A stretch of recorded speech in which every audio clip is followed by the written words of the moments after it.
We're going to talk about monasticism today.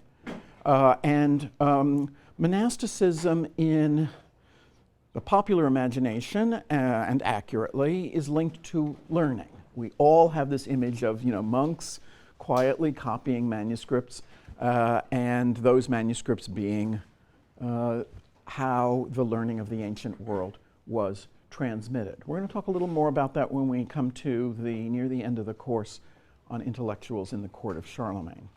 But monasticism and learning are linked in our mind, but they are not intrinsically linked.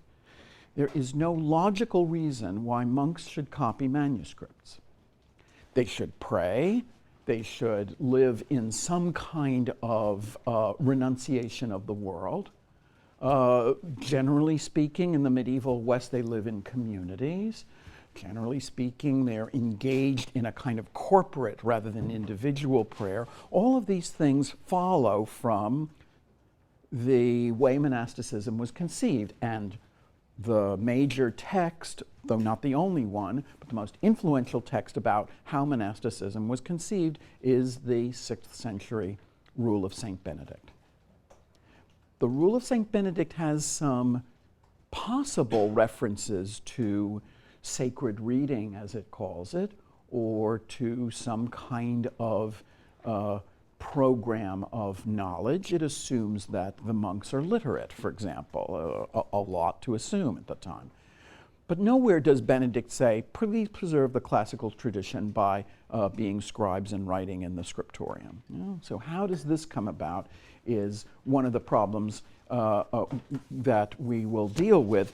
But what we're really interested is monasticism without the learning. And the reason we're interested in that is not only is this the prevailing spiritual movement of the early Middle Ages, but it has a tremendous influence on society outside the monastic walls. Because central to our discussion is a paradox. The paradox is that while the monks are trying to escape the world is following them. The world is very interested in their prayers because their prayers are thought to have a powerful, real world, this world effect. So as the monks become more distant from society, God hears their prayers with more and more sympathy. Therefore, their prayers have a kind of power, a power to benefit others. This notion of power is like some kind of, almost electrical utility. They're building up an incredible amount of electricity, if you want to call it that, or let's say spiritual energy, to be more accurate. Way more than they need. Way more than they can consume. They're like some little Persian Gulf state that is producing 10% of the world's oil. There's no way they can use all of that. In this case, then, how does the surplus get distributed? It gets distributed through the generosity of people outside the world worried about the condition of their souls. The notion that I, possessor of spiritual reserves and spiritual power, can pray for you, sinful knight, sinful king, sinful merchant, is called intercession. The notion that I can intercede for you. And we've already seen this, haven't we? We've seen this with the saints. In Gregory of Tours and in other texts, we try to emphasize how important the saints are, not just for our understanding of medieval religion, but for our understanding of medieval society. Remember that I tried to emphasize that one of the problems, once you're done with the Roman Empire, is how society is held together. In the Roman Empire, it's pretty clear. It's held together by institutions that, though not the same as our own, are translatable to our own. Law, administrative structure, land holding, the whole panoply of what passes for civilized life.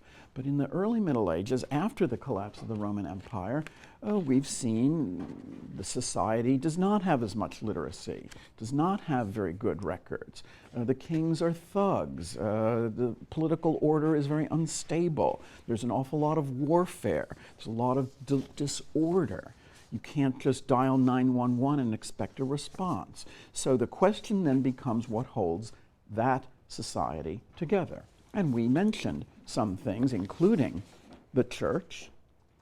And here we're looking at a particular instance of how that works, because the monks, far from being kind of out there in the forest or desert or some remote region, or even if they are in the forest or desert and some remote region, are extremely important to how society functions, because this is a society in which the spiritual, the military, the political, the economic are not easily conceptually separated. This is the Middle Ages, okay? You love the Middle Ages, otherwise we wouldn't be here together. But this is the part of the Middle Ages that is perhaps most medieval. What could be more medieval than monasticism? When I started teaching, which wasn't that long after the Middle Ages, but when I started teaching, monasticism was a real problem because it was so alien. I mean, what are these people doing? In a way, the situation is better because monasticism is sort of chic, at least temporary, weekend monasticism. Right? People think of monasteries sort of like spas. You go there to get cleansed. In fact, a lot of monasteries have taken on a lot of new business with retreats and detoxification and pilgrimage and these kinds of concepts. But at the same time, while I think we understand the desire to renounce the world or to take time off from the world or to, leave the personal digital devices at home and think about something for more than 3 seconds at a time, all of this is temporary. The whole point of detoxification is that you then go and, retoxify yourself or go back to normal life. What we have to understand here are people who have decided to embrace a world-renouncing way of life for good. Now, monks, therefore, are clergy. They are professional members of the church, but they're not priests. It's key that you understand the difference. Priests interact with the laity. Laity are people who are ordinary people, believers, but not clergy. The priests interact with the laity through Mass, the performance of the sacraments, things like baptism, a little bit later than this period, confession,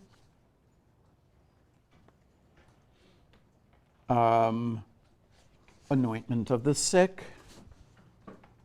These are things in which the sacred is conveyed from the spiritual world to lay people via priests. Priests are, in that sense, the intermediaries between the divine and the material.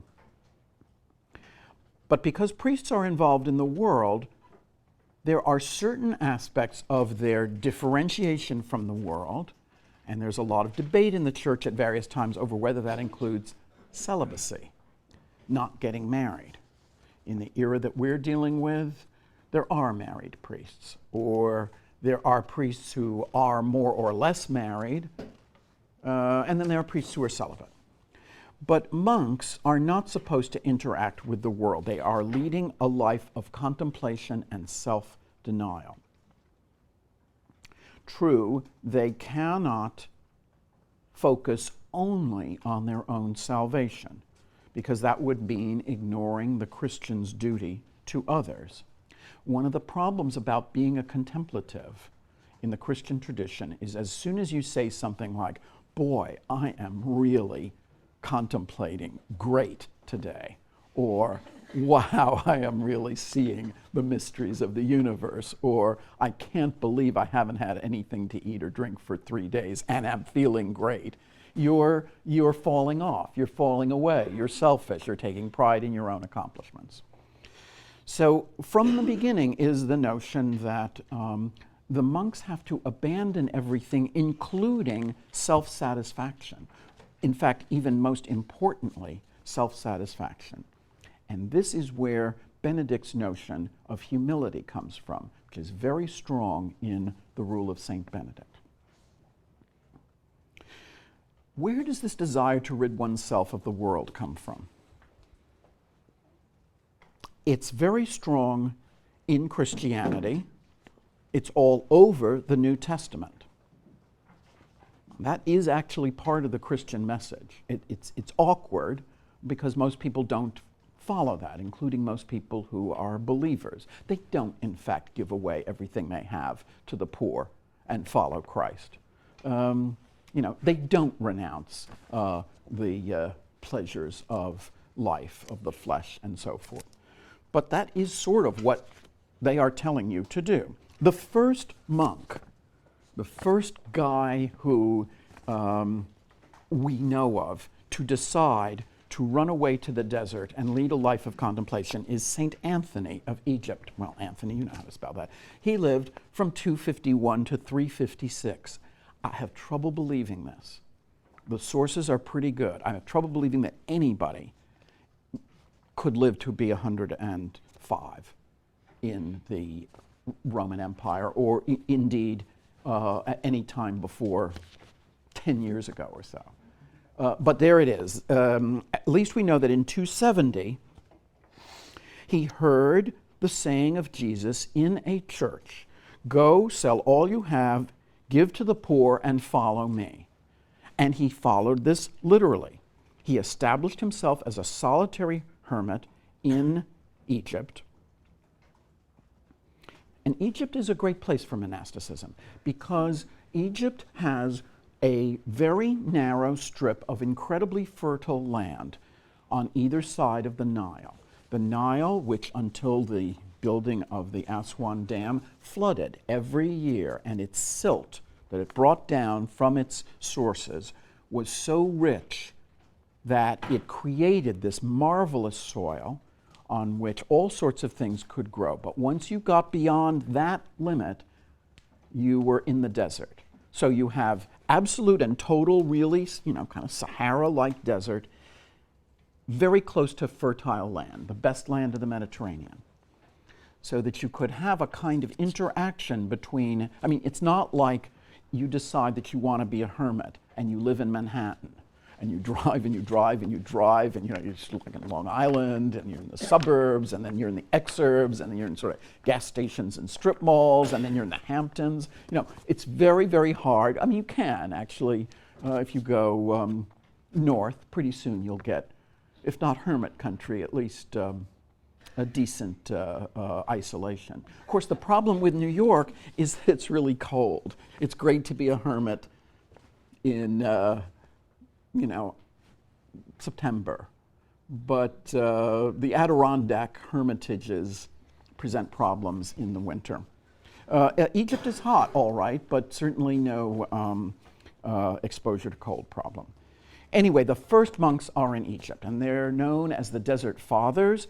Often they live alone as hermits, but sometimes they live in communities. They have their own cells in these communities, but they can come together for prayer or for some sort of spiritual companionship. What's interesting is that right from the start, these hermits or first monks appealed to the people who had no plans to become monks. They appealed to the people of the cities of Alexandria or Thebes, etc., of Egypt.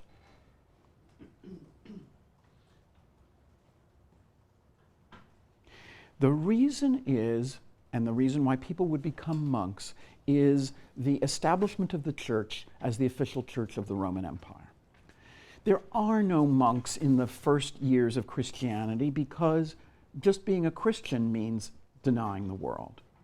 The threat of death at the hands of the Roman authorities and the illegality of the religion means that you are already in a world renouncing position. But once the church becomes established, once all sorts of people start joining it for motives that have nothing to do with spiritual reasons, or maybe 10% spiritual, 90% it's time, my career, I want my kids to grow up in the sort of right faith, then those of real spiritual bent, devotion, desire, have to present themselves as more than merely attending church, as serious about Christianity in some sense. So monasticism has to be understood in its earliest years as a reaction against the compromises and comfort of official Christianity. And we see this in Augustine's Confessions, where you will recall the emotional crisis that finally tipped Augustine over the edge into his conversion experience was hearing about the monks of Egypt from someone who had come to Milan and had been in Egypt, and described these men, and actually women, who were not well educated, were certainly not trained in rhetoric, law, and the classics to the extent of Augustine. Yet nevertheless, they had, in Augustine's words, stormed the gates of heaven. They had, by their spiritual renunciation, hence their spiritual power, become close to God in ways that he, Augustine, and his friends, with all their knowledge, had not. And this contrast is what decides Augustine to embrace a way of life that, although not monastic and much more active in the world, is a renunciation of the standard career, the standard definitions of success in the Roman Empire, and involvement in the world in things like marriage, property owning, etc. So, in fact, if the monks are these not very well educated people, if embracing their values means giving up Cicero and the classical tradition, it looks as if monasticism is an anti-intellectual movement. And come back to this paradox of the monks as custodians of learning. It's not quite the fox as the protector of the hens, but it is it is not automatic that the monks would find themselves in the position of copying down Cicero.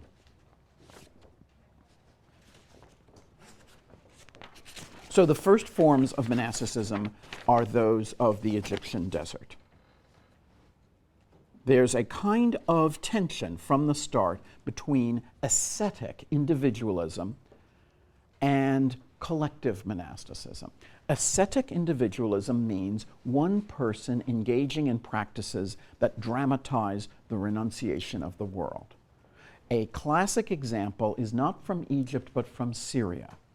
These are the saints who sit on top of pillars for decades at a time. Individual, right? They're alone on this pillar, maybe it's this wide, or maybe this wide at the top. 30 feet high, 50 feet high. These saints collectively are known as stylites. A stylite is a pillar. And the most famous of them, St. Simon of the Desert, or St. Simon Stylites, lived on top of this pillar for, 35 years? Something like that. 35 years up there, in the rain, in the sun.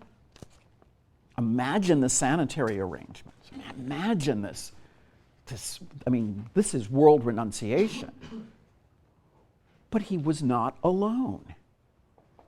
He was alone on top of the pillar. He was a hermit, but people came and visited him. There are pictures of ladders going up to him, people climbing these ladders, sometimes delivering a little message. Would you pray for my child who is dying of, I don't know what he's dying of, or asking for things in the world. Please deliver me from bankruptcy. Please deliver me from illness. please protect me on this voyage. Why don't they ask God themselves? Save a trip to the desert out of Antioch, save perhaps a donation to the St. Simon Stylites Foundation, because God is going to listen to Simon, right? Why? Because he's worthy to speak to him. And why is he worthy? What has he done to make himself worthier? You're quite right. He's renounced the world. And he knows Latin. Yeah, he's not unbelievably cultivated, probably Syriac in this case. Probably those notes are in Syriac. But his world renunciation has imbued him with power. This is not unique to Christianity, right? Shamanism, the idea of a person who is an outcast in society or who has renounced the normal comforts of society. What's the problem with just getting married, having kids, having a job, wondering what's for dinner from the Christian point of view? That's what most practitioners are doing. So you're focusing on the world and not on the world. You have to focus on the world. Supposing you wake up one morning and say, I'm going to be a much more spiritual person, and then, there's wailing from your kids, and your spouse is nagging you about fixing the dripping faucet. I mean, this is stuff you've got to look forward to, most of you. I don't expect you to go into monasteries, but this is a distraction from what the New Testament tells you to do. The New Testament doesn't say, go ahead, be happy, amass property, get a great job, make a lot of contacts, get ahead. Have a bunch of children, get them into good schools, get them coaches for the SATs and so forth and so on. If you have done that, because you just got trapped, one thing led to another and here you are. If so far as you have spiritual anxieties and desires, then you're going to want to have a patron. You're going to want to have someone who can intervene with you, just like way back when you had somebody write a letter of recommendation because they were on the board of some company or they had some influence. Here your patron is a spiritual patron and it is monks or hermits. So the role of the holy man in society is of somebody who has a heroic ability denied to most ordinary people. This is a spiritual superhero who, like comic book superheroes, isn't just a superhero for his own benefit, doesn't just fly around because he likes the sensation of flying around, but who helps those who are weaker than him. And the intervention of somebody, a very important saint like Simon Stylites, transcended the merely curative. Simon was without fear of the emperor, for example. What could the emperor do to him that was worse than living at the top of a pillar, after all? The Emperor Constantius, one of the sons of Constantine in the early 4th century, was going to punish the city of Antioch for defying the tax collectors. The tax had been collected in Antioch. There had been a riot. Lots of people were killed. Normally, you'd expect the wrath of the emperor to come down on this city and punish it very severely. Simon was able to intervene with Constantius to prevent this from happening. Constantius listened to him because he was a little scared of him. People are a little scared of those who are not only not playing the game, but who are playing a different game according to unique and very difficult to imitate rules. So there's a paradox here. Again, as the withdrawal from society becomes more dramatic, the imputed spiritual power becomes greater. If Simon's renunciation were limited to something kind of like small, suppose he became a vegan. would people believe in his power? And then this brings up the question of, then, what is the power of the Rule of St. Benedict? If you read the Rule of St. Benedict, there's nothing in there about living outdoors all the time at the top of a pillar. There's nothing about extreme asceticism. Yet Benedictine monasticism would prove more durable than pillar sitting. It would prove more durable than the desert saints, even. Monasticism was brought to the West in several forms.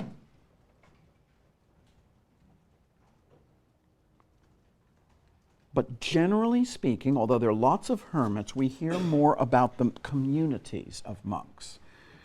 Monks who live in an establishment. And beginning in the late 6th, and particularly in the 7th century, a lot of monasteries were established in rural parts of Europe, rural or small town parts of Europe. Places like St. Albans in England, which is not far from London, or Bede's Monastery of Jarrow in Northumbria, more remote, or Fulda in Germany, Reichenau, a monastery in southwestern Germany on a little island in Lake Constance. These monasteries owned property, and indeed many of them became very rich, because one way of affiliating yourself with the monastery was to give to them, to donate land, money, serfs, coins, booty, whatever. And the reason people donated is because of the violence of their lives. The people who had the stuff to donate usually had gotten it by violence, because it's a society that, as you've seen in the pages of Gregory of Tours particularly, but not exclusively, it is a society organized around warfare. All of these guys in Gregory of Tours have blood on their hands. You cannot be successful without a certain amount of the infliction of pain on other people. And although the rich and wealthy in any society do not believe themselves to be rich and wealthy for vicious reasons, indeed the rich and wealthy, generally speaking, think they're great. In this society, the rich and wealthy think they're great, all right, but they're also very anxious. It's not just a question of, what is the phrase that's often used by donors to universities, give back to Yale, for example, or give back to society. It's not just a question of giving back to society. Yes, I made $40 billion, so I feel I need to give back something. It's a question of, I'm going to hell. What can I do? I know I'm going to hell because, I killed 80 people in the course of just, business deals. The closing of this deal required that 10 people be killed. Or 500 or 2,000. So there is a symbiosis, to be cynical about it, and as you know, I'm not really a very cynical person. I hope that has come through. I hope it's come through that I'm a really idealistic, even naive. But if you'll forgive a moment of cynicism, there is a symbiosis between the monks, who are amassing this huge quantity of spiritual energy, and the leaders of society who are amassing this huge quantity of sins. It's a natural trade agreement. So there are paradoxical consequences of monastic wealth. As these places get richer and richer, they become too important to the kings, the leaders of society, just to be left to a bunch of weird, world-renouncing hermits. They start to be administered by people who themselves are from high families, of high lineage. In order to become a monk at Fulda or Reichenau, you can't just wander in and say, I'm renouncing the world. You've got to be from a good family. You've got to come with an endowment. Generally speaking, to get into Reichenau as a monk, the family is going to have to pay a huge amount of property, money, some form of wealth that endows that monk. So at some point, maybe people will stop believing that Reichenau is such a great place. Maybe they'll stop believing in its spiritual energy. This would happen later, but not yet. Not yet. The preservation of the monasteries and their growth and success is due to the rule of St. Benedict. The most important development of Western monasticism, and that there are all kinds of other monasticisms in the Christian world, but the monasticism that would characterize Western Europe is the rule of St. Benedict, late 6th century, who devised a set of regulations for communal monasticism. So the rule of St. Benedict is a manual for the monastic life, how to set up and run a monastery. It's not the first, it's based on an older rule. We don't have to go into sort of who is responsible for inventing Benedictine monasticism, as it's called. But the monasteries of the West would be, for the most part, Benedictine until the 12th century, when you start to have other orders. That is, there would be thousands of monasteries throughout Europe, and they would follow more or less the rule that you have read. Why is this rule so successful? For one thing, it is moderate. It is reproducible on a large scale. It is ascetic, all right. It does involve giving up a lot of things, but not to an extreme, not to be compared to the life of a desert hermit or a desert pillar sitter, or the harsh monasticism of the Irish tradition. You don't have to go to some little island that's, 1 square kilometer large and out in the middle of the windy Irish Sea and build some little beehive hut and live there. Ascetic monasticism of the extreme sort is all over the place because hostile environments are all over the place. Now, it's not as if Benedictine monasteries are all located in cheerful, hilly, fertile countryside, but a lot of them are. A lot of them are located in productive land, but more important than that, they require a certain kind of asceticism. The asceticism of a Benedictine monastery is renunciation of self in favor of the community. In that sense, it's almost an opposite of the kind of monasticism that hermits or pillar saints practice. What is ascetic about a Benedictine monastery is not only the celibacy part, or the prayer part, or the isolation from worldly stimulus part, but the fact that you're not alone most of the time. You have to subordinate your will to communal rituals and life.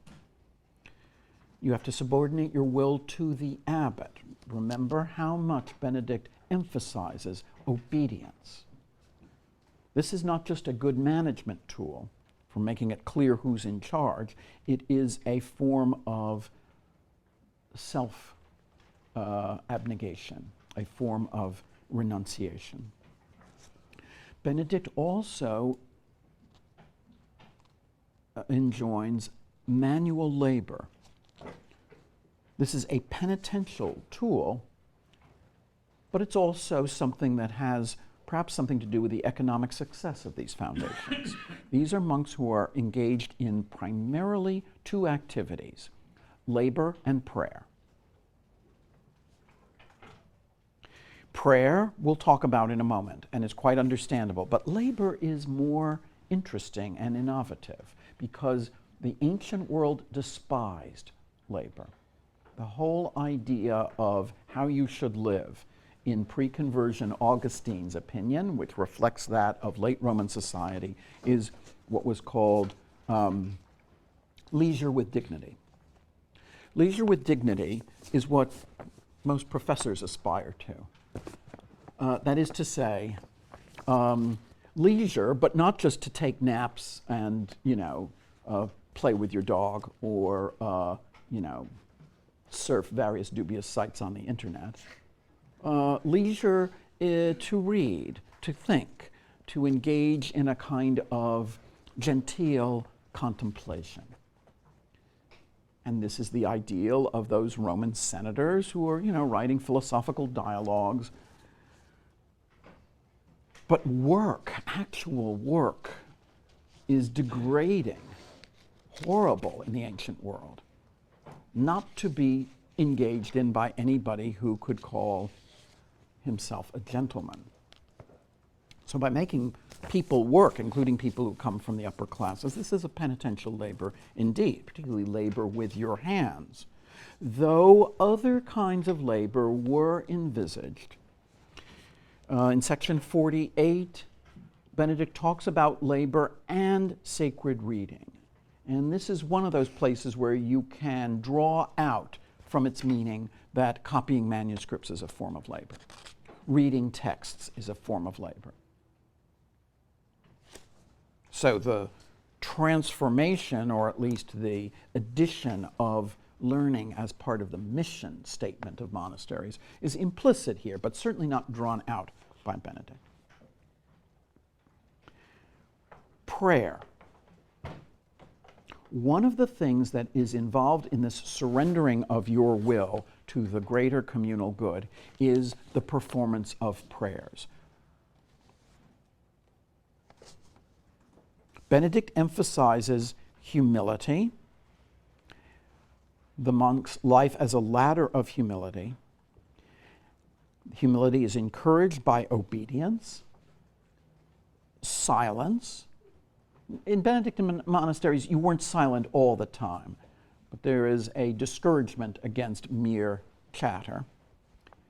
Labor, all of these are penitential activities in which the individual will is suppressed. And if you think of experiences in which the individual will is suppressed so that the person focuses on the community, we are all familiar. In fact, you are more familiar than I am, probably, more immediately, with such activities.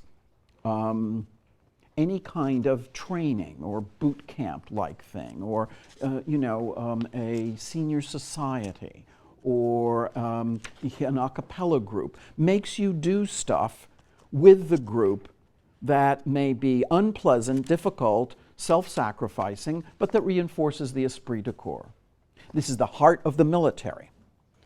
Military beats you up in order to make you focus on the group. And many other organizations, including businesses, this idea of going out into the mountains and, turning you loose with a tent and some rope and seeing which groups are able to survive, or, whatever they do. This is part of this kind of training. It's not just to train you into depending on other people. It's to train you into focusing on the success of the organization or group as opposed to your own aggrandizement.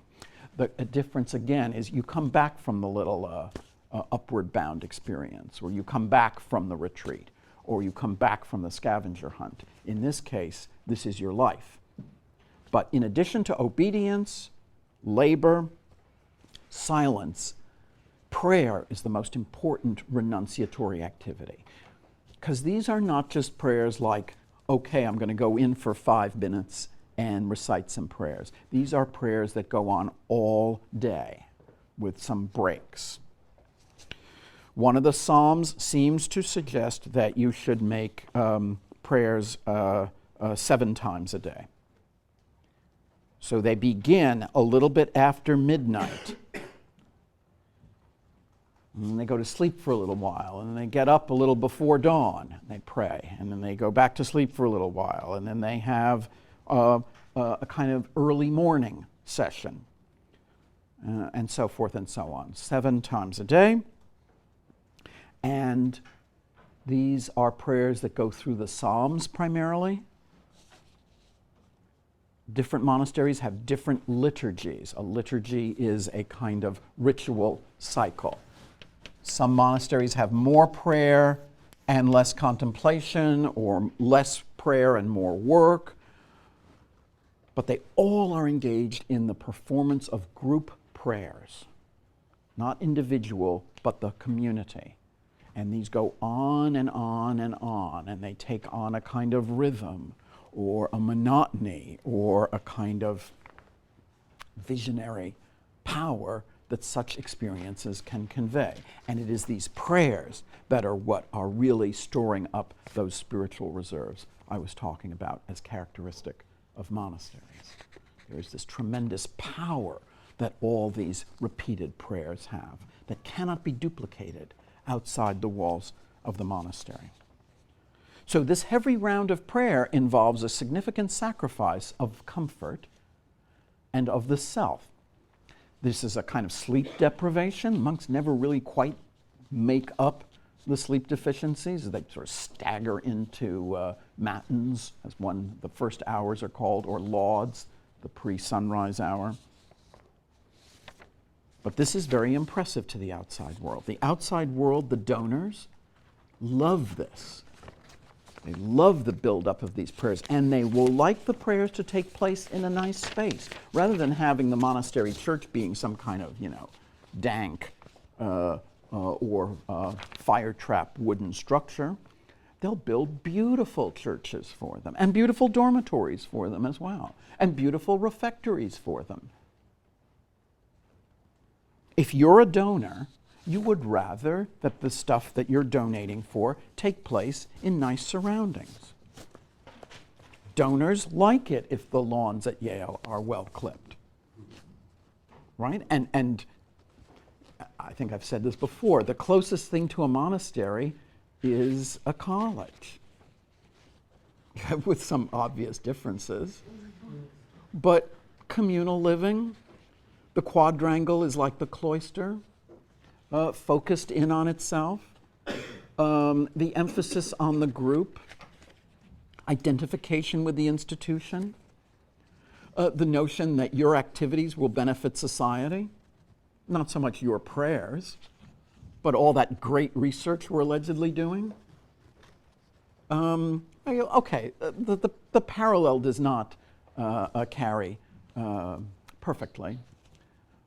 But it is no accident that this university looks a little bit like a monastery. It is to evoke a tradition of contemplation, isolation. People speak about the Yale bubble, but it's supposed to be a bit of a bubble. It was constructed that way. That is the ideal. Now, you may not have chosen to go to the places that really reproduce the monastic ideal. I went to the University of California at Santa Cruz. It was like up on a hill in a redwood forest.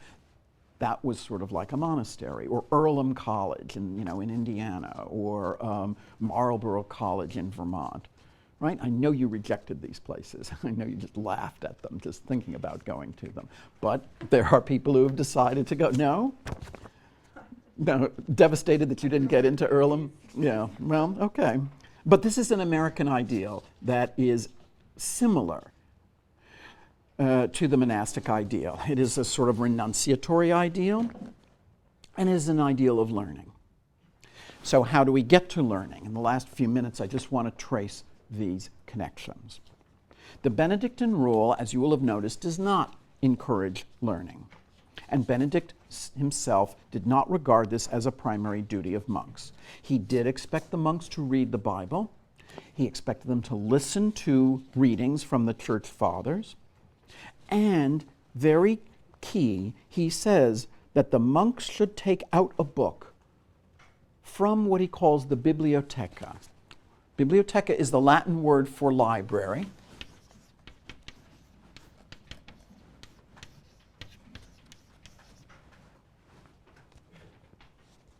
It's not clear when monasteries had libraries, but really the idea of collecting books and copying them comes from late Roman culture, from a desire to understand the Bible.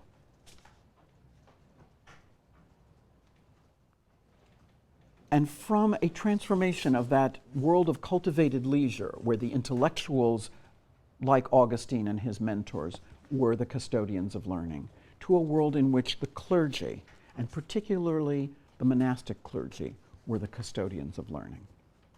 Because the monks had three key elements.